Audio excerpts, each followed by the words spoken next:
Welcome to the Porsche Club Insider, your one stop for all things Porsche and PCA. Here's your host, Vu Gwyn, and the Insider crew.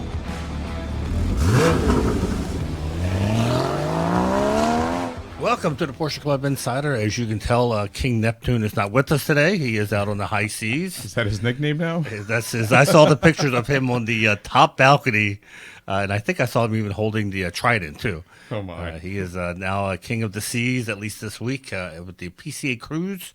He, along with 800 other PCAers. And if you follow the PCA Instagram or Facebook page, I'm sure you're seeing a lot of pictures from the cruise. And next week we'll have him on, and he will entertain us all hear a lot with about stories. the cruise. Yes, about the cruise. And we have an announcement later on in the podcast about the cruise for next year. If you're envious and want to join the high seas too, you'll have your chance. So with me at the table, of course, is Damon Lowney, our regular. But we have two guests from our my local region, Chesapeake region. Jim Earlbeck, who's the tech co-chair. I should say that's my local region too. You just never see me at events. So That's true. That's why, everyone. Why is that? I autocross, and that's about it. Most people in the office, I think, are maybe a few are Potomac, but most are just default Chesapeake. Yeah. And Dan McNally, who is the public service chair for Chesapeake, right? Community service. Community service, all right. I'll give you a promotion there for a second. So I asked them to come on because I thought to myself, it would be pretty cool. I always tell people when we record the podcast, I forget that other people are going to be listening to this, and it's just us in the room talking about whatever topics we got up at the time. And it's similar to what we do with Cars and Coffee. Mm-hmm. And people say that's what it reminds me of, is listening in on the conversation that you would hear at a PCA event or a Cars and Coffee, which probably explains why sometimes we meander through topics, because it's just what you do for an hour, 2 hours at an event or Cars and Coffee. But before we get to a series of questions I've come up with that I want to ask everyone here, because I also realize that we have a bunch of different generations of members here at the table. And Karen Cooper, one of our previous national presidents, brought this to light. She said, we have, I think she counted 7 generations, was it, of PCA members in the club. I could see that. And yet you come to events and everyone gets along great. Mm-hmm. They shared a common interest about their love for Porsche. But it's tough, having events that can appeal to all these different generations of owners. And it's something that, I guess we had never really thought about as a club, and certainly as leadership. So it's something that we took great interest in how to appeal to members from young to older. I think I was looking. I'm Generation X. You know what generation you are? Man, I should know this. I'm a millennial. Yeah. So you're millennial, all right. Yeah, I'm right on the cusp. I'm a millennial also. Millennial, okay, Yeah. All right. The first year. Oh. And of course, I represent the boomers out there. Okay, there we go. That's I'm actually, Jim. I think our average age for our membership is in their 60s. I think it's I think about so. 60 or so. Yeah. So I've got that beat just by a little bit. So yeah, just a little bit. But you look incredibly well for your age, and I hope to be that. Heck, I want to be that Same fit at here. 60. a steady diet of Porsches does that to you. So just keep doing what you're doing. I see. Buy the Porsches, but not the food, right? Absolutely. It Something has like nothing that. to do with food or exercise. Buy the Porsches. Yeah. I'll have to tell my doctor that. Get a prescription for it. So last week, I think we all did things together. We were at Cars and Coffee, you and I, which would turn out to be a nice, pretty nice weather. And then I skipped out at about, I don't know, I tried to time it perfectly so I could head over to the dealership where they were doing the charity event. And I guess I should feel guilty for saying this, but I wanted to skip all the speeches and get there just for the drivers' meeting. So it was the annual charity event where the region gets together and they stuff backpacks for the homeless, right? Yep. And they give inside the backpacks like sweatshirts, There's blankets, I think. yeah, Socks. sweatshirts, thermal underwear, and hats. Yeah. And they hand this out to homeless, very noble cause. And how many backpacks did they stuff this year? So it was around 200. She never brings the exact amount that we have donated for, but this year it was $5,500 the club members had donated, which was 220 backpacks. Plus, it was a toy drive, which my wife gave me some toys to bring. Then we had a tour, and then finished up with lunch at the end of the tour. So it was a pretty fulsome day. And the weather cooperated 100% because the next day it rained. And usually this event is held on a Sunday. Mm-hmm. As my wife pointed out to me, because she thought it was Sunday, and then I said, no, I'm pretty sure it's Saturday. And I looked, and sure enough, they had moved it to Saturday, but that turned out to be a wise choice in the long run. Yeah. Do anything fun, Damon? I went to Christmas in Baltimore, I think is what it's called, over on the harbor. They've just got like a little festival, Ferris wheel, merry-go-round, which I haven't been on a merry-go-round, or a carousel in, 15, 20 years, and something like that. How many G's did you pull? It wasn't even that. It was the fact that I'm sitting on a tiny little horse with a bunch of parents and kids watching me go around. And it's funny. So some of you might know, my girlfriend and I broke up, and we're sort of, it's a good breakup if you want to call it that. Like, we're not hateful or angry at each other. So we're still spending a little time, and she has a kid. So that's what we were doing. We were just having a good time out in Baltimore. And other than that, I sat home and did almost nothing. So Nothing wrong with that. I worked on a video. The Tamiya GT3 video actually was a big part of my weekend. I know here at the office, it would seem like we would have a long downtime, but come January, things start ramping up already, and before you know it, we're getting ready for Amelia Island. But there's all kinds of stuff that we do in January and February that keeps us busy. So there's really no downtime. Yeah, I just hope there's enough that my parts get in so I can finally get the Cayman back on the road. But still waiting. Yeah. Damon has a garage, luckily, so I you do have plenty of room to get this done over the winter. Yep. So on to the question. So we already established our names and what generations we're from, but what do we drive? So Dan, why don't you tell us what you drive? So I have a 2017 718 Cayman. It's a base model manual. Absolutely love it. Which is the best 1 mile review I think we've ever done. At least view-wise. It's a base Cayman. Not your car in specific, but looks very similar. I think Dan had offered his car right after we did that. He mentioned to me, and I said, I think we just did a video on a base Cayman. That's not your daily though, is it? No, it was for about a year and a half. When I bought it, I didn't have a second car, but now I have a beat the crap 2012 Civic that I bought from my friend's wife. Nice. That's perfect. I try to pretend it doesn't exist most times. And I think out of all of us, you're the only one that doesn't have a garage, so you keep yours outside, right? Yep, it stays outside. And your car still look cleaner than mine. Your Cayman stays outside? Mm-hmm. I know. Look how shiny What do you clean it every day before you take it out? No, it's been, last time I washed it was 2 weeks ago, and ever since I got it ceramic coated, it just seems to stay pretty much immaculate. Must be some unique spot in the universe where dirt doesn't fall on Porsches. I need to buy a house there. Yeah, exactly. Especially with a black car, except for when spring comes around and we start seeing yellow on everything. It's highlighter yellow. Yeah. But you keep it covered, though, right? No. I will be getting a cover for the winter. But it was last winter. It got used through the entire winter. It's on its snow tires for the winter now. And I don't cover it because I get it out so often. At least once a week, it comes out to go to work with me. Yeah. And therein lies the trouble with covers that I've always had.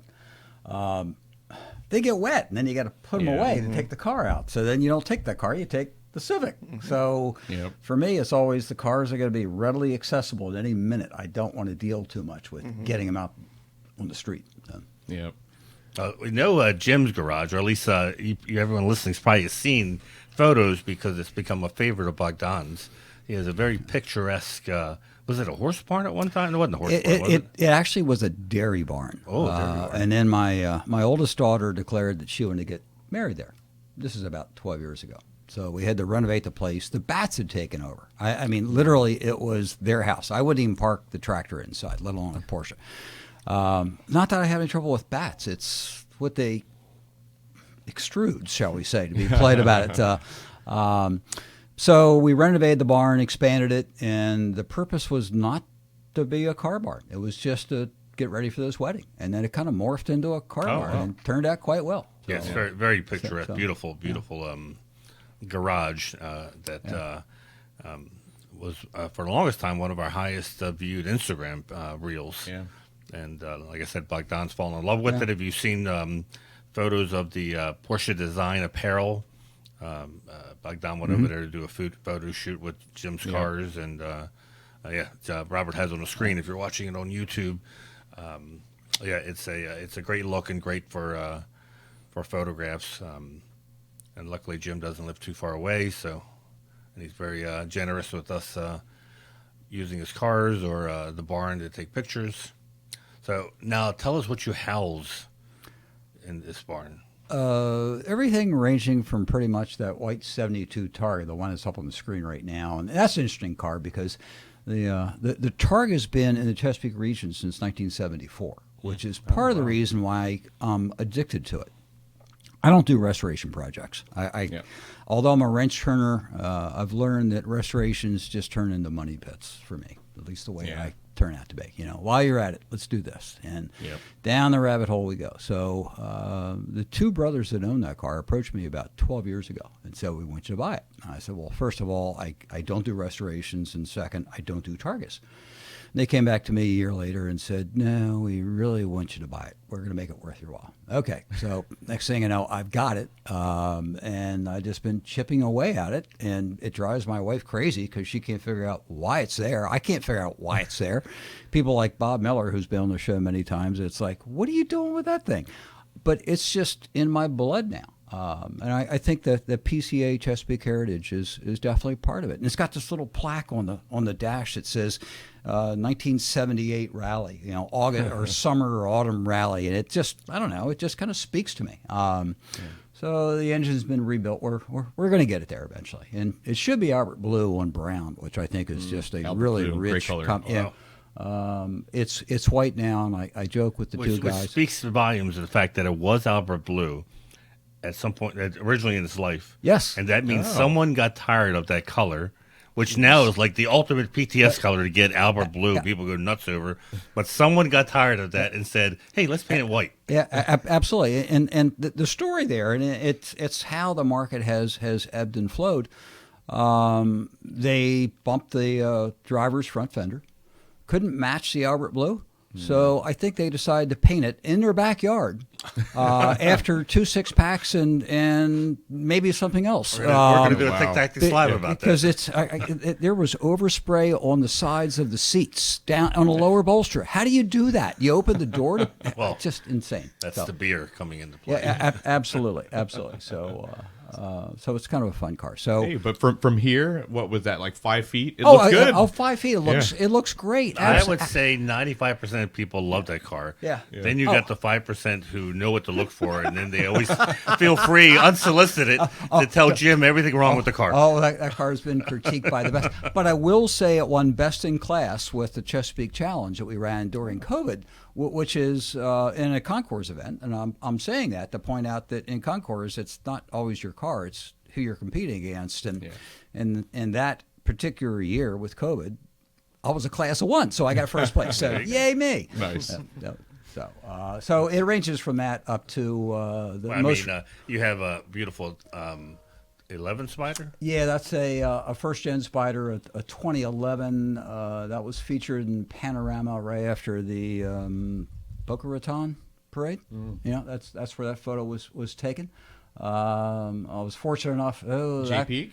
Yeah, that's a 3RS. That car's got a story that a lot of people know because I ordered up a 2014 GT3, then the engine problems. It was going to be paint to sample, so it was postponed. I got a 15. I ordered it in Golf Blue, GOLF, not GULF. Paint code 6603 versus 328. Was not an approved paint to sample color. And they came back and said, yeah, we'll do it in 2 weeks. The dealer and I didn't have any confidence. We asked again. 3 weeks, they said, yeah, so no confidence. We did a spray out panel. Actually sent them the formula, sent them a piece of metal. A year and a half later, it comes in GULF. So the fix from Porsche, I think this speaks to the power of the brand. When I looked at them and said, what are you going to do to make this right? We'll build you another one. Another Another what? Another GT3. What color? The right? No, not that. I said, well, really, I think I'd like to have a 3RS. Nope, all sold out. Can't do that. Oh my God, thinking to myself, as a consumer, I'm going to give you more money to fix your error. They finally, obviously, acquiesced, gave me a GT3 RS slot, and I ordered it up in the wrong color, so to speak, because I'd fallen in love with it. Yeah. And thought it just might be a fun thing to do to see how Porsche reacted to it. So they eventually caught on. So it all turned out really well. I mean, it was a mistake, but the recovery process was spot on. I got to meet a lot of PCNA and PAG execs. They know the car. I actually think that particular car improved their paint to sample ordering process. Because I really do think it moved the goal for them, because they realized that people want this stuff. We're taking it maybe a little too casually, and they fixed the problem. And I've gotten a couple of paint to sample cars after that. They've been spot on. So kind of a fun car. Yeah, that's a cool little detour as well. Being able to sort of meet people that you maybe otherwise wouldn't have been able to meet through a mistake. Absolutely. Like I said, I've got this thing in life that it's not the measure of a man if he fails. It's what he does upon the failure. You know, with the recovery, and like I said, the recovery process was spot on. So, so it was a fun car, and I guess I got my stink all over it, and I'm stuck with it for the rest of my life. So, which is fine. It's a great car. It is the famous Golf colors. It's from the 917 era, so it's pretty iconic. Yeah. But I did get to see Golf with an O, blue, for the first time. It was at Worst Reunion Monterey. It was one of the cars we put in the video. It was a 912, I think. I'd never seen that. Much darker blue than... it is, and it's a really nice color. But the other car you saw up in the lift, that's Glacier Blue. Kind of sits between Riviera and Mexico Blue. Matter of fact, you've got to pretty much get all three cars together in order to see the difference. That one I took to Amelia Works last year and got lucky enough to get a first place.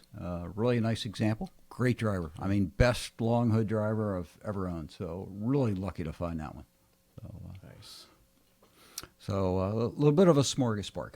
But in my world, there is no daily driver the way that Dan defined it with the Civic. Every day is a Porsche for sure. In the winter, I put winter tires on the diesel Cayenne and the 996.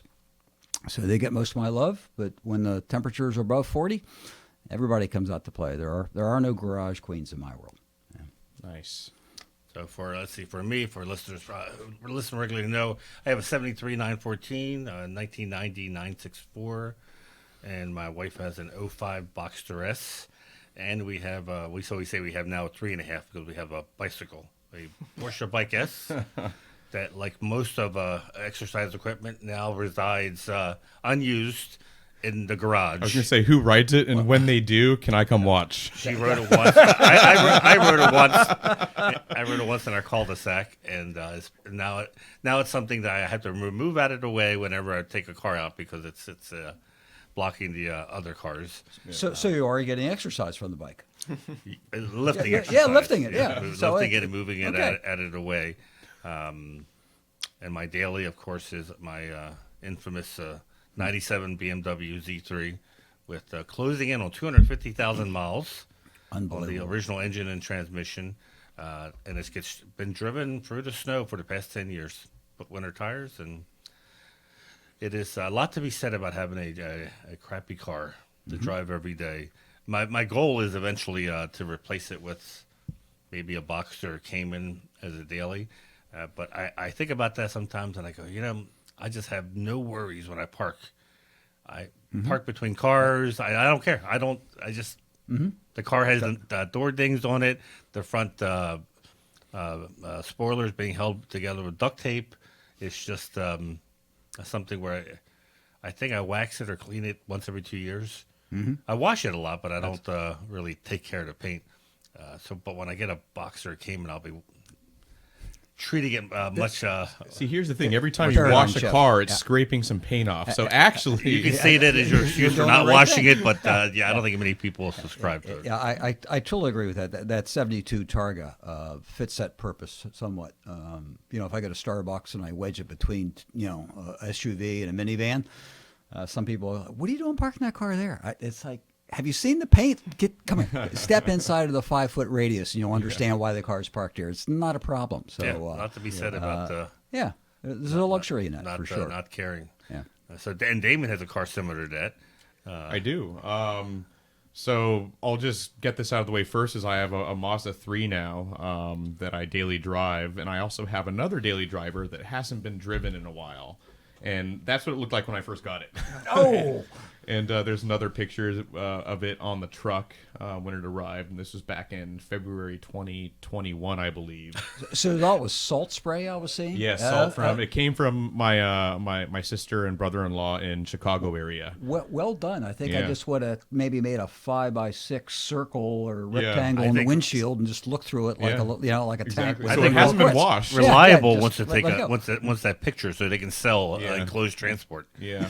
So exactly. But yeah, so it still hasn't been washed. I actually, Okay. all that crap just got rubbed off when I was working on it, but I did a bunch of work to bring it back to life, and now it's sort of the winter beater. That does cover up the rust hole, though. It does, although the rust hole wasn't quite as large back then. So Our favorite memory is seeing the Germans, all the executives around works in Damon's Amelia. car, which he had parked in front of the rental house they were in.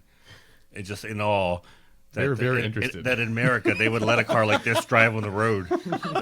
they were taking pictures. Maybe I think Boris was taking pictures. So who knows? Maybe there's a PTS option or rust. One of them stuck their finger through the rust hole. That's they were looking, instead of a matte finish, this Yeah. is the new look. This is what we're going to This go is it. for. Yeah, this is it. Exactly. So that's That one will steal it.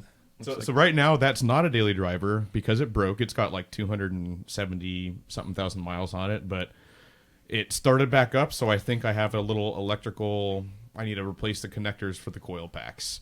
So because everything works, I just started it up randomly. Just had a thought in my head. Let's see what happens. And so and then I have a Cayman. So that's my Cayman from a couple years ago. I think it was French Lick Parade Autocross on the powder-coated 19-inch sport design wheels, and that's a year or two ago in its current spec with the 9-inch and 255s at all four corners. So it's my autocross car, and that's it in San Diego after I drove it out to California for Parade, and this was after Parade.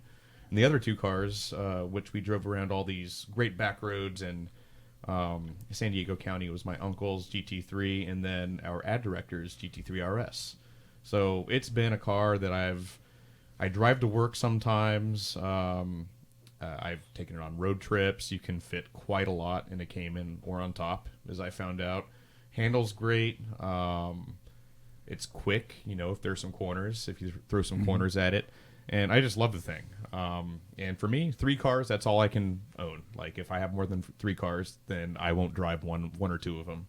And I need to drive all my cars. And that's a good line to draw. I mean, it's a really nasty disease. You just keep buying more cars, and a lot of them sit around, and you say, all right, am I really happier for this? Yeah. I don't know. Not to be too... Well, I'm in that situation now. I have 3 cars, and 2 of them can't be driven right now. Yeah. And I've worked on the Porsche a bit, but now I'm waiting for parts and, the Camry. Just I haven't felt like working on it, and you have to have times like that where maybe you've had a big year and now you just want to not think about what you're going to fix on the car, and that's what I've had, and so 3 cars, 2 off the road, drive me crazy. So, Totally agree. I'd forgotten you'd driven that car across country, and I read your article, and I highly recommend that to anybody. I've been fortunate enough to do that twice in Porsches. Back in the day, because my lineage with Porsche goes back several decades. Back in the era, if you wanted to buy a used car, you didn't look online because there was no online. So you'd get up early on a Sunday morning and go by the LA Times, because that's where all the Porsches still are. Look in the classified, make calls, land a deal. fly out to L.A. and drive it back. And there was a price discrepancy between the West Coast and the East Coast. So if you drove the car back, you could pretty much instantly get an extra 10% for the car. Yeah. So I was lucky enough to drive first a 76 930 and then a 78 930 cross country one way, and just Nice. epic drives. That's what they were made for. That's what they were made for. And wanted to do that again. That's on my to-do list. Yeah. Again. Porsches are better at road tripping than you might give your average sports car credit for the most part. You know, Cayman's being, for me, a high point just because you have the frunk, you have the trunk, and you have whatever you can fit over your engine. And if you have a roof rack. Yeah. So I agree, but even an 911's got plenty of space. I mean, you don't really need to take that much stuff on a road trip. Put the rear seats down. Exactly. If you need it, right? Yeah, that's where the cooler went with, All right, cool. So let's go to the next question, which I always love to hear this story or this answer from people. So, and if you're listening, feel free to put comments in YouTube about when and how did you get bitten by the Porsche bug? So for me, it didn't happen until about 2005 when the Cayman came out, and that was the one that kind of hit me. It's like, that's what I want to own. That was it. It's a small, the mid-engine car. It's a little less expensive than 911. Just seemed like it was right up my alley. Well, 2019, I finally got one. So what made you decide to buy a Cayman rather than a Camaro? Or I've always been into the more European cars. And then when I first got my license, I was all Japanese cars. I was a Honda guy for years. I went down that route because that's what was available. What was popular in the late '90s was the import scene. You're pretty much a car nerd for a long time. Oh yeah. When I was real little, I was a Ferrari kid. I'm half Italian, so Ferrari seemed to be in my blood. I watched Formula One. I was the only one in my house at the age of 7 sitting on the couch watching Formula One on a Saturday and Sunday. You look at my 3rd grade picture, I'm wearing a Ferrari jumpsuit. But it's all morphed into I got into Porsche as I watched those cars like the Ferraris and McLarens and stuff like that, where they don't seem quite as reliable and running. It's like you see guys with Porsches and they're driving them everywhere. In 2008, I was working up at Hagerstown Community College, and one of the administrators daily drove a 993. Nice. You see it every morning, and it just it always stuck with me. You see them driving them. Yep. Yeah. What about you, Joe? Oh boy, I've always been addicted to cars. You know, ever since a kid. You know, as a kid in elementary school, I was building model cars back when you could buy those at the 5 and 10 store. Then I started going to the drag strip with my much older brother. I got to say much older because he used to make fun of me because I was a much younger kid. But anyhow, so this is in the mid-'60s. So I was a muscle car guy. And then a P car entered my life. Not a Porsche, a De Tomaso Pantera.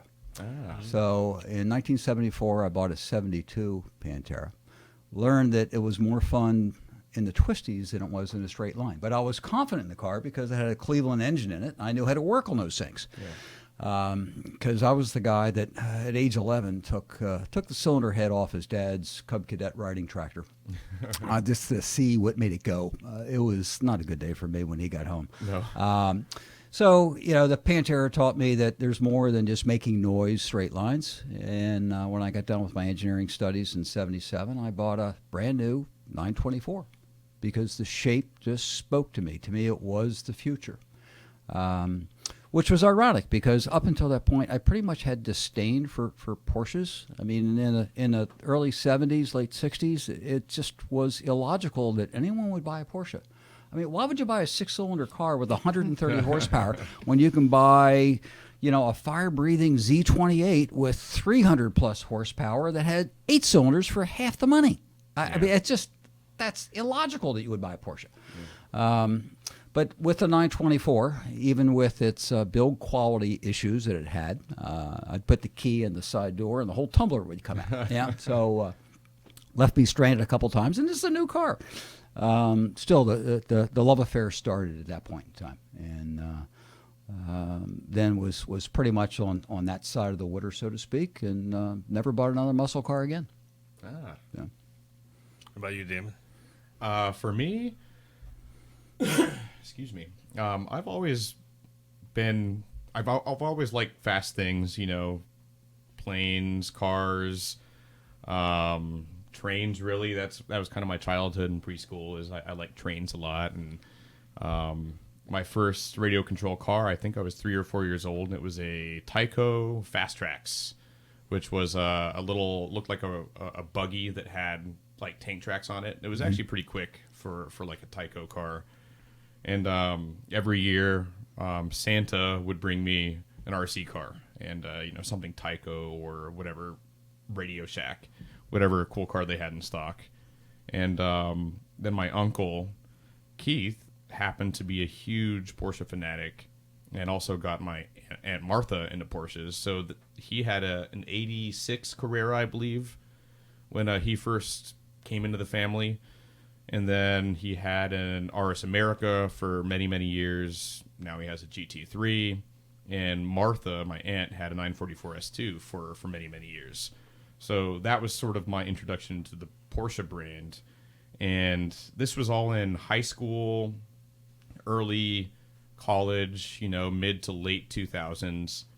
And the way I approached cars was I didn't go through the whole Honda, American muscle or any of that. I kind of started on the Porsche end.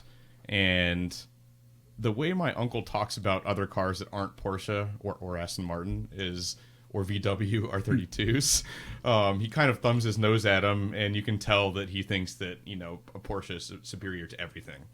And sort of that was sort of my view on things. But over the years, I've sort of experienced more. I've owned an 88 MR2, which was amazing and I loved. The Camry has been a pretty awesome experience. And I've come around to the whole Japanese import scene after getting my butt handed to me by some Miatas, Civics, depending on the driver and year and mods, RX-8s, so my tastes have broadened, I would say, over the years. But I started with RC cars, got to Porsche because of my aunt and uncle, and then sort of experiencing other things as I've gotten older. Yeah. So my way I got bit was very, very simple. I was in the back seat of my parents' car. We're doing a vacation to the World's Fair in Knoxville, Tennessee. And I remember Karen Cooper, one of our past presidents, who's a psychologist, said that there's like in our memories, there's things they call snapshots. It's like some are good, some are bad, but this one's very good because I remember it as clear as day, like it happened yesterday. A 911, which I think I determined would have been an SC at that time, went by us, and the shape of that, the rear of the car with the curves and the engine and everything, and I just remember looking at it as it sped by us, thinking that's something I don't know exactly what it is, but I want to drive that someday. And then we saw it again, which meant it had stopped, either gotten gas or something, got back on the road and passed us the second time. Mm-hmm. So I got a second look at it, and it forever stuck in my head. Then the following year, when I started high school, the school had obviously a library, and it was at the time that Porsche was coming up these ads, these full-page ads for their 944 and their 911 and a Carrera. And I remember ripping those ads out of the magazines in the library, sneaking them in my book and trying to collect all these ads and just staring at the cars. And of course, for the younger crowd, this is before the internet. So it wasn't like Porsche pictures were readily available. So anything I could get to learn more about this marque, I did. And I, at that point, I realized I was going to own a Porsche as my first car. And so when I turned 18, I bought a used 924. I think it was 5 years old when I bought that was your car. Your first Porsche was a 924? 81 924. Yeah. My sympathies. It was actually a great car. I put really? 200,000 miles on it. Yeah. It by 81, they had really figured the car out, mm-hmm. and was very, I'm going to say, refined compared to a 77 mm-hmm. 924.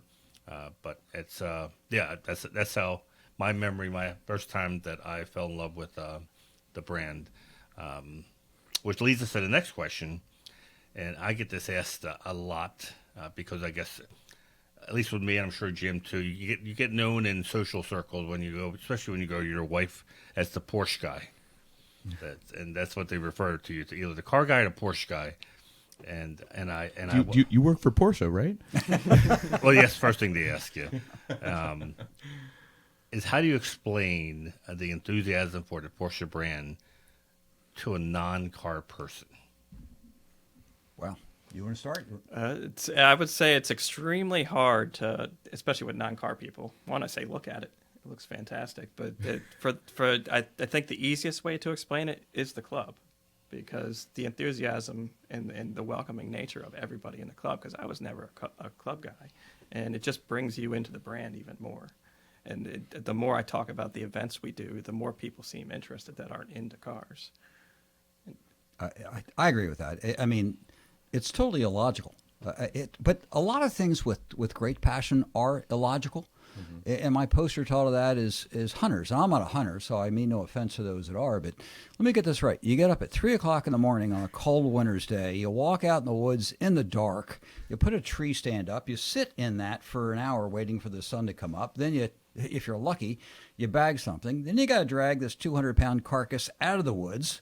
And then you cut it up, and you've got this meat that pretty much nobody wants. Okay, that sounds like a really good time. I don't get that.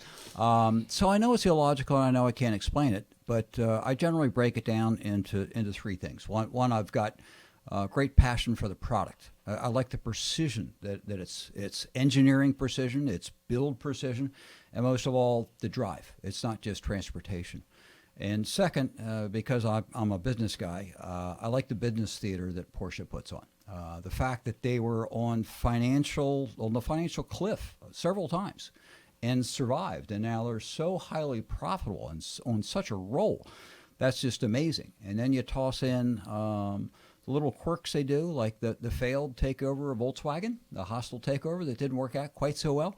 I find that highly entertaining. Dieselgate. Yeah. Wow, what were you thinking? And that's really entertaining. It speaks to corporate governance, what works, what doesn't work. So I like that business theater. But third, and most important, and it's just what Dan talked about, it's the club. I mean, the cars are great, but the people are fantastic. I have met so many good people and made so many lasting relationships. And people I wouldn't have met from highly diverse backgrounds and interests. That's very true. So I learned a while ago that stop talking about the cars and ask the people about what got them there. Just your question about how did you come to find Porsche? And I found it interesting, Damon, you were speaking about, you started at Porsche and then you're going other ways. I finally ended up at Porsche at the end. So you just jumped right to the goal line. Okay, it took me longer to get there. And you saw that SC go by and you fell in love. And that was part of the reason why I had disdain for Porsche at that moment was, wait a minute, the 72 looks just like the 65. That's stupid. Look at Corvettes. They've gone through 3 model changes already, for God's sakes. Why would I want to keep driving the same piece of junk? So, but now it's like, that was a brilliant move. I mean, that's an iconic shape, and I'm in love with it. So it's just interesting how we all got there. Yeah.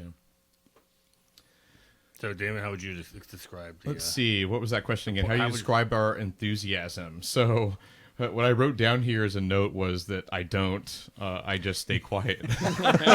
Wise man. Yes. And in certain situations, or I shouldn't even say certain, in a lot of situations, I do. For better, for worse, maybe I'm just a little bit too sensitive about it, but I don't like to be seen as the stereotypical Porsche owner. So I don't necessarily talk about Porsche unless it's prompted or I'm around other car what's people. What's the stereotypical Porsche owner? You want me to say? Sure. Yeah. So I would say cares about themselves, thinks their car is the best compared to everything else on the road, and they'll let you know. And those are basically the main things there. And I don't like to think that I'm superior or that my car's superior to really anybody else. Or anybody else's car. So those are, I guess, the main things there. I wouldn't say that Porsche owners have the stereotype quite as far as maybe as BMW owners do, never using turn signals, etc. But, maybe partway there. And so I don't talk about cars all that much unless I'm prompted or I know that I'm around people who appreciate them for the most part. Then I got to thinking that, Jim, your answer is the answer that I probably should have had. Mm-hmm. But really, when I got into Porsches, my aunt and uncle had a big part in that, and I ended up working for Porsche-related businesses or clubs since out of college, with a short stint at a car blog that wasn't Porsche-centric. And why did I stick with Porsche? It's probably because I wanted to be around my aunt and uncle and the people I'd met through the club autocrossing. Because as I said, I really only autocross and do track events. I don't do a bunch of other things. And that's why I stuck with it. Is I liked being around, family and friends who I developed friendships with. But yeah, when it comes to new people, I usually don't say, or talk about Porsche unless I'm prompted. You raised an interesting thought, and that is, what is the stereotypical? Yeah. There are good Porsche stereotypes and bad ones. Absolutely. And I personally avoid wearing Porsche logoed clothing. Even though that's my team, unless I'm with other Porsche people. I just don't want to be that guy, that stereotype. I don't want to say, hey, look at me, I've got a Porsche. And I think a lot of Porsche owners are of that thought, which is why I like them, why I gravitate to them. That's what I do. When I wear clothes, like I might wear, for work, I wear PCA stuff. And I have shirts that have a Porsche or something Porsche related, but I don't wear anything Porsche design. I don't wear Porsche design Puma shoes. I'm not going to wear the cap with the Porsche crest on it, sort of thing. So I get that. They're probably going to edit this section out because I think we're selling Porsche design stuff. Hey, to each their own. To each their It looks good on you. There is, but I like you. I like references to Porsche, which Porsche people know and other people don't.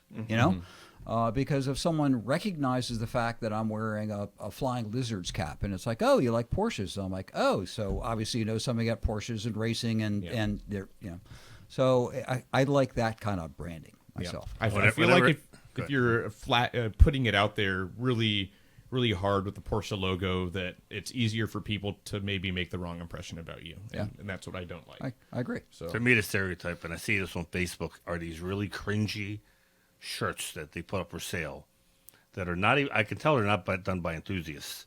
They're by people who think this is what enthusiasts want to wear. With the word Porsche like 10 times on the on the sleeves, the front, the back, the side, anywhere they can squeeze, or it'll say something really stupid that can be filled in with any manufacturer. And they put it on. They of course they spam all the different Porsche groups because they think that's what we're dying for.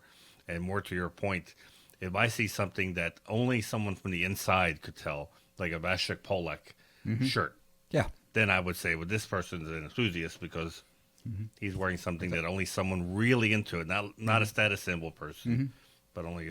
What's a good one there? And this is a nice tangent. I've seen people wear a hat, and on Porsche parts, they don't have the Porsche crest or logo. There's a specific logo, and I don't know how to describe it. It's like an upside down triangle. Yeah, the upside down triangle, and it has like a little. What? Just follow it. It's a Yogi Berra thing.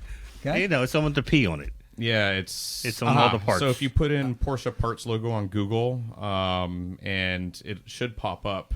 But yeah, it's an upside down triangle with sort of a stylized P.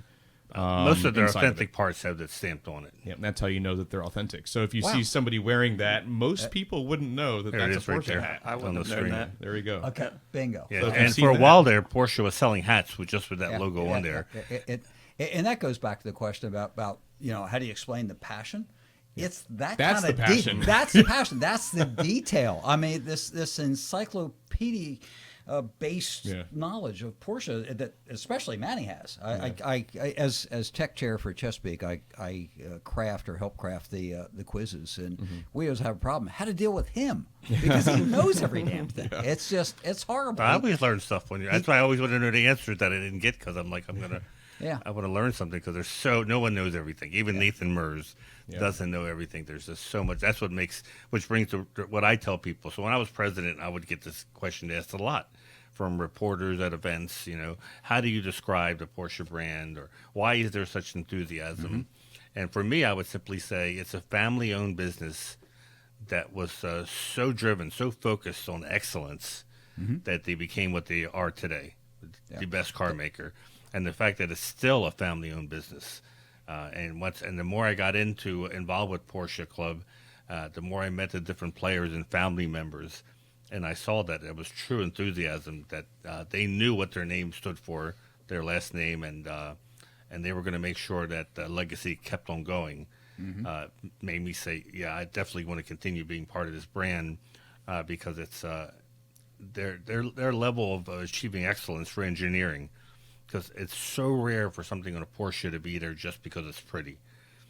Every vent, every hole in the bodywork has some kind of function that's going to do something, not just so. Nothing used to irk me more than on a Camaro having vent holes that went nowhere. Yeah. And I'm like, what's the purpose of putting the hole there? And that's exactly what I was speaking about when I said the precision that is Porsche, the design, and then the build quality that goes into it. It just blows my mind. Yeah, and I think from that point on, people, they want to be part of that, and so maybe that's why I like also to your point about how you meet people that you otherwise would have never met. But not only do we share in common the fact that we bought the same brand car, but maybe we're also looking for the same type of ideals behind the company, and that's what brings us together. Yeah, that going back to the whole branding, and I've got Porsche and advertising. That one thing I like about most of the people I meet within the club, they are not self-absorbed. I mean, you got to drag stuff out of them. And my poster child story of that was my tech co-chair about a decade ago, a guy by the name of Rob. He had a 914.6. The engine case had a crack in it. Me, with my background in metallurgy and welding engineering, said, we can get it fixed for you. He gave it to me. We fixed it, and I'm helping him load it in the back of his Tacoma. And I'm a bit of a watch nerd. I look at his watch, and I'm like, that's like a 72 Submariner. And he says, yeah, it is. And I said, can I see it? And he takes it off, hands it to me, roll over the back. It says 1972 Olympics. So I'm like, Rob, what's this? And he says, I was in the Olympics in 72. Holy crap, what? I've been your co-chair for 2-3 years, and I'm just learning this now? What else do I need to know about you? Well, that 76 Olympics also. Wait, you're a double Olympian? Well, actually, the 80 as well. Oh my! Wait a minute, you were in Munich for the? Well, no, I wasn't on campus when that happened, but yes, I was there. Come on, Rob. Tell what else? Well, 80. Wait a minute, you're a 4-time Olympian. Yeah. And what sport was he in? He was an oceanographer. So 2 times on the sailing on the boat, and 2 times just mapping the sea. But still. Yep. What an incredible experience! But you got to drag this stuff out of people, you know. So stop talking about the cars. Ask the people. Well, that's I always bring it to a story. I like to tell people that someone from Porsche, when they first came over, said when they went back home, they said their wife asked them, "Well, how are the Americans?" And he said, "Oh, they're very nice. Everyone's very nice." And she goes, "Well, what do they all do for a living?" And he paused and he goes, "You know what? I just spent 3 days with them, and I have no idea what they do. They never discuss what they do for a living. They discuss their family, where they went to vacation, everything else except what they do for a living." And he went on to explain that in many parts of Europe, they have different types of car clubs that are sometimes separated by blue collar, white collar, and that's something that obviously PCA doesn't have. We don't have a class system. It's rare that you call someone doctor. Here, they may be a doctor. You find out later on they're a doctor, but they don't introduce themselves as doctors. So it's a very level playing field, which I thought was pretty good. And to your point, since you're in a welding business, how we say it can be a welder, it can be a CEO, and it doesn't matter. Everyone's getting along great, and they're enjoying each other's company. And I thought that was unique to me with PCA, from what they were telling me, how that there's so many different economic status, but that goes all out the window when it comes to the club. It does. It just melts away. It's incredible. Yeah. So as we probably won't be able to get to all these questions. So let me jump. I thought this was a good question, and I had to think about it. And I don't know how many different cars you guys have driven. To be able, obviously, Damon and I have gotten to drive a lot of cars with these 1 mile reviews.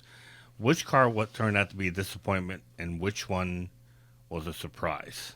And so I open it up not just for Porsche, any other brand car that you drove, Want to give it a first shot, Dan? Yeah, so one of the cars I've owned, which was the '01 Audi TT Quattro that I had, and looked amazing.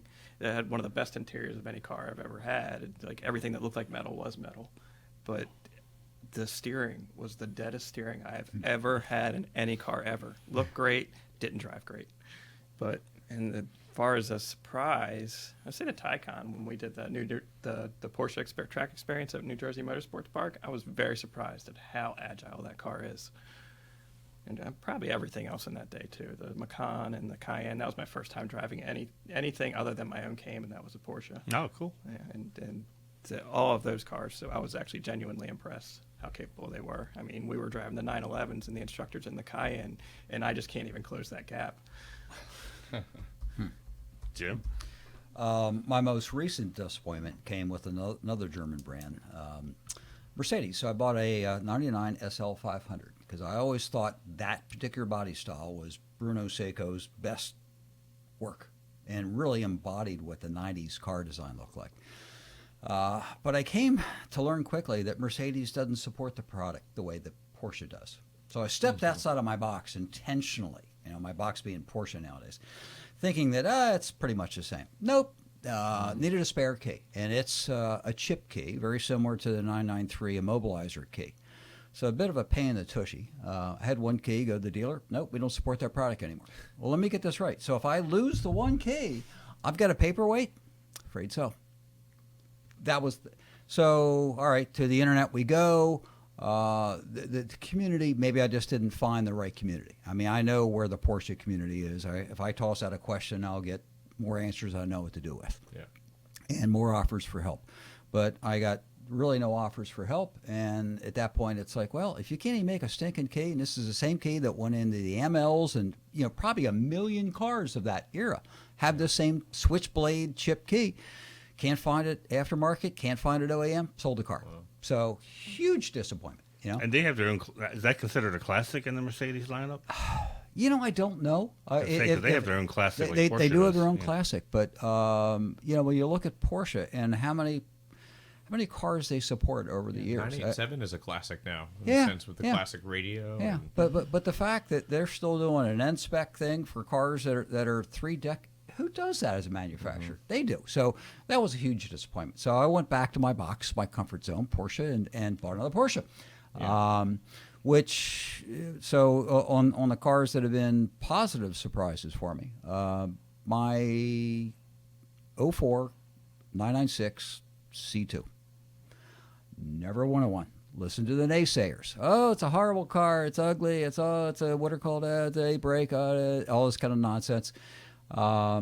Went down back to Bob Miller again. So I meet him for lunch. One's parked outside. He says, it's a customer's car. He wants me to sell it. Let's take it to lunch. And it presents like a GT3 because it's got the aero package on it. It's got the MO30. It's got sport seats, sport exhaust. Nice spec car. And lapis blue is just a gorgeous color to me. So we take it to lunch. Long story short, bought it the next day. Miller knew exactly what he was doing. Yeah, and sold my 993 to make room for it. So for me, it just was a better driver. Although the community would say, "Oh, obviously a 993 is a better car." I don't know. It's what's good, what's bad. It's just what's better for you in my world. Yeah. So I was just totally blown away by how good that car is with a 320 horsepower and 3,000 pounds, and you park it next to a 991, it's downright petite. Yeah. So I love it dearly. It's not worth a ton of money, so I can park it, wherever I want to park it. Don't have to Uber in from the Heatherlands of the parking lot. The chassis is really good. So I'm all in. I'm a big fan of 996s now. I should not have listened to the masses. And the other surprise was my diesel Cayenne. Yeah. That car has taught me so much about how to enter a turn, maintain the radius, slow, steady movements. That first-gen Spider I've got, it doesn't. If you're in the wrong line and you want to change, it says, fine, no problem, let's go there. Yeah. But the diesel, it's like, wait a minute, you want me to do what? You unsettle the chassis, and it doesn't like it. So I find it very rewarding. It gives me that feedback that I actually figured out that turn. So I wouldn't want to track it, but then again, most of my hours are on the track. They're on backcountry Lots roads. to be said about the level of fun when you pass a 911 in the Cayenne on the track. Both for you, it was kind of like when we took your Panamera to the track, and all those people we passed that were shocked that a 4-door car as big as that was passing them. That was a hoot. You called that right. I'll never forget that turn at VIR, and we're closing in fast on like an SC. Okay, so obviously a Panamera GTS is going to outgun that. But we closed so fast. He says, "Watch it. You're probably going to freak this guy out." And we did. He didn't. He literally just hit the brakes and stayed in the middle of the turn. Didn't pull to the left or right. He just blocked the lane. So, it is fun when you do that. Yeah, Cayennes are very capable cars. I mean, it was not my first choice to bring to the track. Yeah. But where my Suburban would probably last 3 laps and the brakes would be gone. Yeah. The Cayenne is very.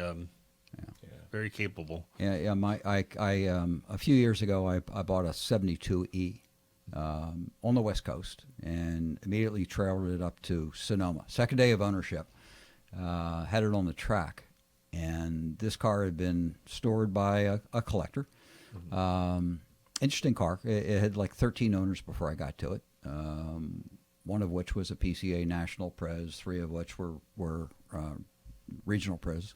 So I got passed along inside the family. So it had been lots of love had been bestowed on it. But it had been sitting in a Texas collector's place for 5 years and had gathered 700 miles. So second day I own it, it's at the track at Sonoma. Car was running like poop, loaded up with leaded racing fuel. Drove the bejeebus out of it, and within an hour, it just kind of woke up and said, "Finally, someone's going to play with me." But where I'm going with the story is, it took me the morning to figure out the car, but by the afternoon, I was gapping a guy in a 997 C4S. And it's always just more fun to beat a guy with a better car, because that guy should have just been pulled away from me. Yeah. But he wasn't. If you're doing well on a GT3, of course you are. Yeah. It's a great car. You should That's be. why base Caymans are so nice. Yeah, exactly. So it's the underpowered cars, if you learn how to drive them well, that I find the biggest reward in. Yeah. Damon, what cars that you've driven?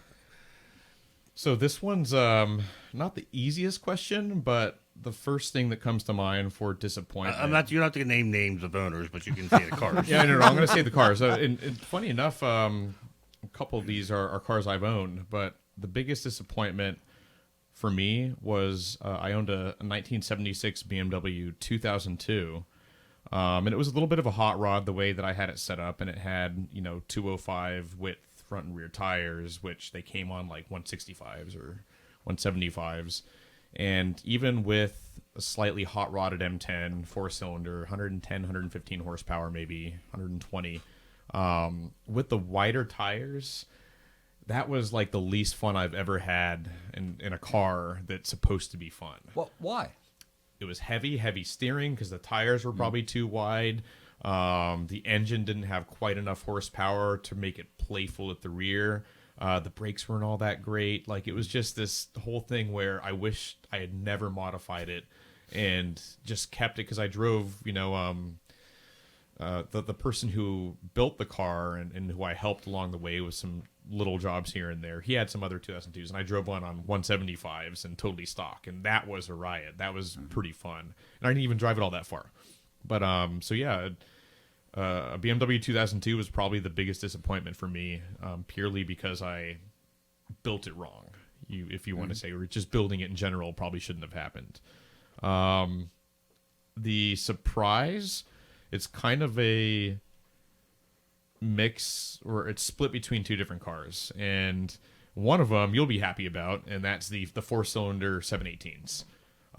Everybody has given those cars so much crap over the years that the only people who appreciate them are the ones who've actually driven and, at least for a time, have a little bit of time behind the wheel and realize that it's actually faster than the cars that came before it. And I would probably say a Cayman S is probably faster in some situations than a GTS 4.0. And you would never know it, and people ignore it. And I don't know whether that car is ever going to be really appreciated, because on one hand it's rare, and it's an oddity that only happened for a few years.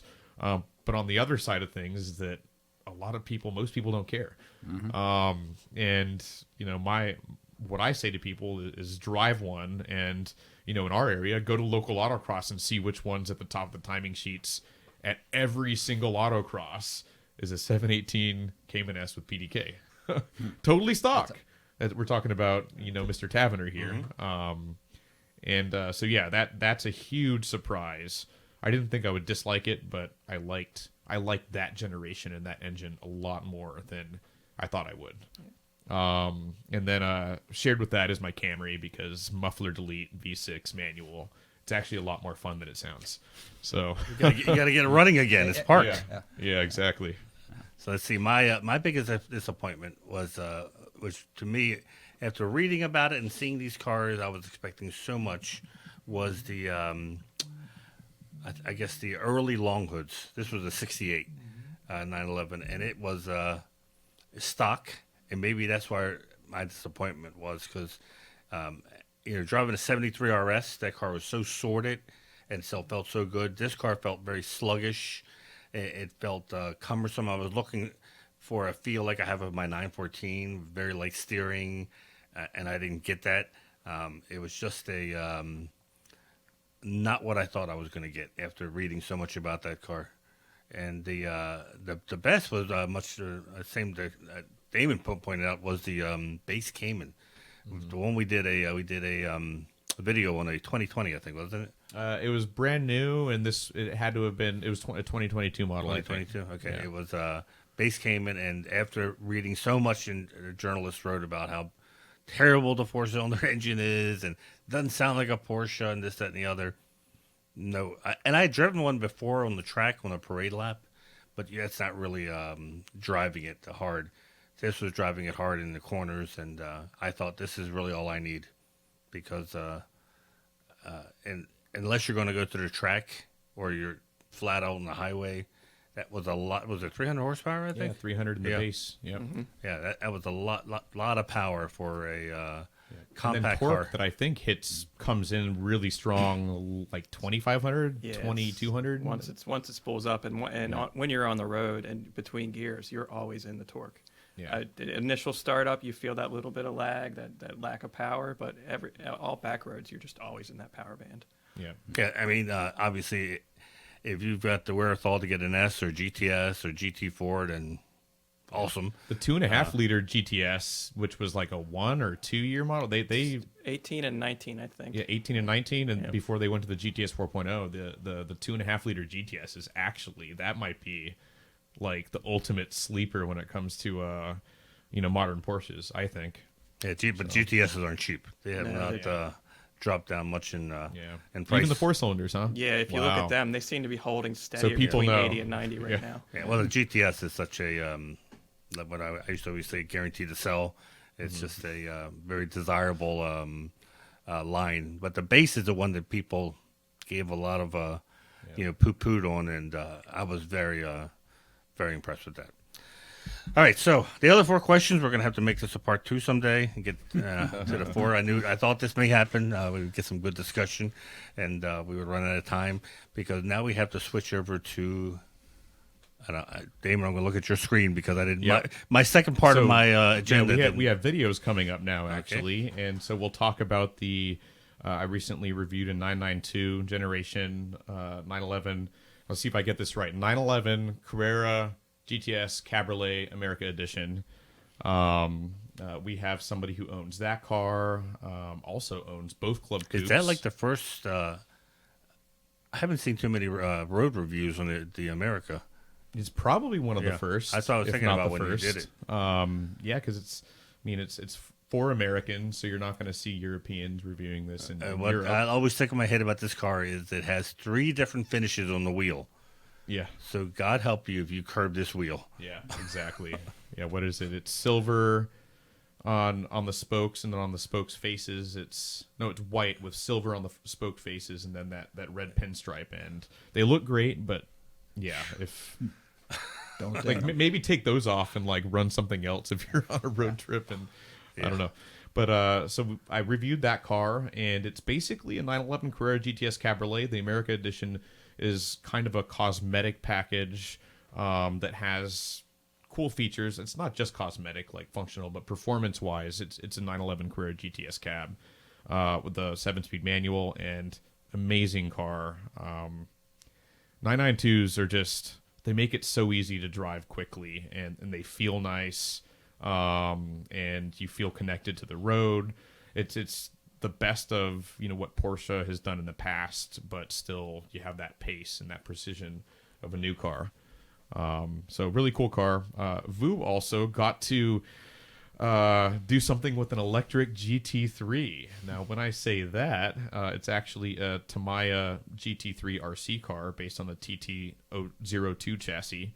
And we did a recent video of Vu sort of explaining what it is, a time lapse of building it with building tips, and some shots of the finished car and slow-mo shots of the car accelerating. So cool short video, 10 minutes. It would be a very good Christmas present or holiday present or birthday present, or for really any age. If they like cars, they'd probably like a Tamiya GT3. Just paint it in a well-ventilated area. Yep. He decided to paint it the night of Tech Tactics. Yeah. And I was joking with him that he was starting to slur his words because it was such, the fumes were so strong in the studio, because that's where he decided to paint it. And right before the show started, he put another coat on, and I was joking with Robert. I said, if he starts slurring words, we got to go to commercial. Yeah, right. Because it was heavy fumes, but came out looking very good. Yep, it came out well. Then finally we had, was it last week now? I think it was the ago, Tech Tactics Live with Nathan Mers. And regardless of whether you watch this live, go check it out. He runs the gamut of all sorts of Porsche subjects, and Manny was thoughtful enough to go put chapter markers and stamps in the description. So it's one of those videos where it's all over the place, but if you want to zero in on a subject that Nathan talks about, I heard the show live, else, and I got to hear it again when I played it back to index it. Exactly. So you can just go to the description. He is really amazing in that nothing tripped him up. Every question, he didn't know which questions were going to come, because obviously we took them as they came in live. So he was very good about. The first few questions were like technical questions that maybe you would ask a tech expert, but he still answered them. You know, and if he couldn't have the right answer, he knew what to suggest, you know, next steps for that person. And Robert was right on point, breaking up pictures on the internet, because Robert didn't know what pictures. We couldn't prepare ahead of time with pictures because we didn't know what questions were going to be asked. But Robert was able to find it on the on Google and match it up. So yeah, it's a pretty good episode if you haven't watched it yet. Yep. And I believe, what do we have here? So upcoming events. Tech Tactics East. Let's do the news first. Or no, news first. Yep. So we have. I should do to you what Vu does to me. So tell us about the car that hit the highest altitude, Damon. It is a 911. Vu always does that. He says the whole story. He says, "Tell us about it." You know, honestly, Porsche hit an altitude record in a 911 like last year, so they're doing it again. To be honest. I like how they called it modified. I'm like, modified? That is beyond modified. Yeah. It looked like an RC car. It took them, did I say that I read the article, was it a week or 2 weeks? 2 weeks. 2 weeks, to get up to that altitude. 6,700 There was meters. 2 cars, too, doing it. The thing I found most interesting, it was a manual. Oh, I didn't pick that up. Wow. Huh. And Romain Dumas, who also won Pikes Peak several times, he was piloting the car that set the altitude record. And Nürburgring records. He does everything, I feel like. Yeah, 2 weeks, that's a long... It's a long journey. That's a long, exactly. I wonder how long the journey back down was, or if they just took some helicopters, loaded them up, and... Or they just left it there for left it there, because nobody's going to steal it. Cool monument. It's a manual, so it's that's deterrent It's a manual. It's safe. No one's going to steal it. 22,000 feet's a real test of the lungs. Yeah. Yeah, you're right. That too. Yeah, it's that was pretty cool. Another record hold by Porsche. So next one up, I thought the title alone made me think of something that a 12-year-old would say. Porsche is recalling Cayman's boxers because their spoilers go too high. There's So you think that's a good thing, There's right? medicines for that. Yeah, exactly. Cleaner That's- air. Yeah. Yeah, you want to get a roof line, but Porsche's saying no, that is not a good thing because it can cause accidents because they can mess with the aerodynamics, which sounds like lawyers speak to me. But if you are one of these people that are suffering from an extended spoiler, you can bring it back, and they will reprogram the electronics so your spoiler doesn't go that high. So if you read the article, it says that an employee was recoding them on the line. I'm wondering what happened to that employee. Yeah, I'm sure they kept track. That's for sure. Yeah. But now that we know they can go higher, how many people are going to try to reprogram theirs yeah. so it goes even higher? Well, they say it's blocking the third brake light, which for what car? Because the third brake light's at the top of the window, and everything's taller than a Cayman. So I don't know who. Is How it a high does Miata? it go? Good point. And lawyers speak, as you said, because that's the way I took it. It's like, okay. We're not talking Superbird status, I don't think. Yeah. But That would be funny. The next one up is Proton, who is in IMSA now, revealed their livery for their upcoming 963. We're going to see Mustang sampling coming back as a livery 963. That's pretty. I'm very excited about the upcoming season with the 963s and all the testing they just recently did and improvements. The 24 hours, I think, of Daytona is going to be really a whole different race than it was last year. so what is Mustang sampling? Assume that our readers haven't read the article. Now, see, now you're going to put me in a spot because I think it was was it a team? I did a quick look of them just to see what they were because I had no idea. It looks like they do like carbon capture software. With engineering ingenuity comes passion, forward-thinking people, and blah blah blah. But I think they ran Mustang sampling on a different brand the year before, not last year, but the year before. Patented power connection design that utilizes existing heat trace tube bundle. That is a phrase that has no context, but something to do with energy. God bless them that someone in that Mustang sampling has money to spend on racing. Yeah. And they're going to sponsor the Proton car to run IMSA. Yeah. That's all I took from it. But either way, the more 963s on the track, the better our odds are of hopefully taking home a win in 2024. That might be my favorite livery so far. Very old JPS Lotus. Yeah, it does have hints of that, doesn't it? Yeah. I was thinking the Smoking Abandoned the Trans Am, but that works too. I like the JPS a lot better. All right, now we're doing events. Thank God Robert's on the right headphones. Somebody exactly. what's next. Somebody knows. I wonder if he does his review. Tech Tactics East. Tech Tactics East. Boy, that'll be here before you know it. Yeah. In fact, I have a call for that tomorrow, I think, with the key people. So even though it's in February, it's being planned right now. Registration opens up January 17th, and that'll be here before you know it. Tech Tactics East is in Easton, Pennsylvania, if you've never been. There's 2 one-day events.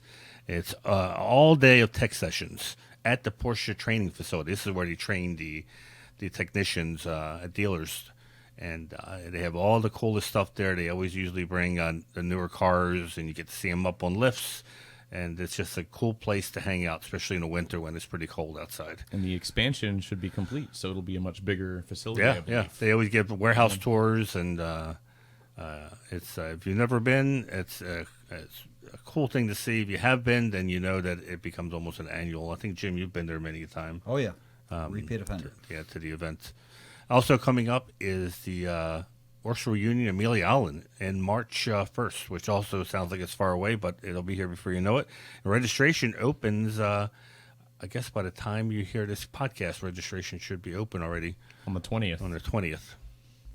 And we So have... March 1st. That's early in March. Usually yeah. It's later in March. Hopefully the weather is nice. It is Jacksonville, Florida, so... Should be. Treffen Wine Country, that's... going to be starts on a Sunday, I think. Sunday, Monday, Tuesday, Wednesday. Yes, Robert telling me yes. A little bit different than we've done before. That's all through Wine Country, and registration opens on January 10th, and that is April 21st through 25th, which we expect this will be a sellout fairly quickly. And we have a video from the fearless leader himself, straight from the boat somewhere in the... Hey there, Manny. Sorry I couldn't be in the studio with you. I'm at Treffen at Sea in the Western Caribbean here on the Sky Princess. Wish you were here with over 800 PCA members. We're having a great time. You can probably tell by my voice we're partying a little too hard, a little hoarse, but I have a great insider announcement for you. Next year, July 28th through August 4th, PCA, Princess, and Treffen at Sea, we're going to Alaska. So hopefully you guys will join us. Check the PCA website and eBreak News shortly, and you can get registered, and we'll see you there. All right, there you go. You heard it here first. The next Treffen at Sea is not going to be in December. It's going to be the end of July, and they're going to Alaska. You wouldn't want to be in Alaska in December.